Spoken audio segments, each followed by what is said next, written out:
ఇప్పుడు తల్లికి వందనానికి సంబంధించి గైడ్ లైన్స్ జారీ అయ్యాయి.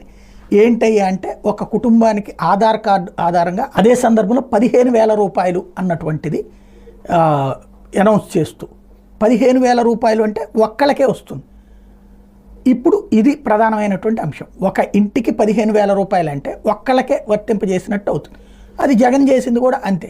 మీ ఇంట్లో పిల్లలు ఈ అమ్మాయికి 15,000, ఈ అబ్బాయికి 15,000, ఈ అమ్మాయికి 15,000, ఈ అబ్బాయికి 15,000 ఇట్లా లెక్క చెప్పుకొచ్చినటువంటి పరిస్థితి. అంటే ఎంతమంది పిల్లలు ఉంటే అంతమందికి 15,000 అని ఆశించారు.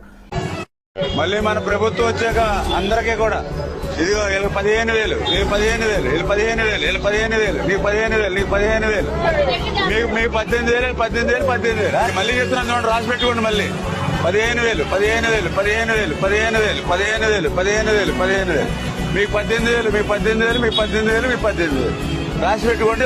ఇంక మళ్ళీ ఇంకొక అమ్మాయి వచ్చింది, ఈ అమ్మాయికి 15,000. మరి ఆశీర్వదించండి మీరు.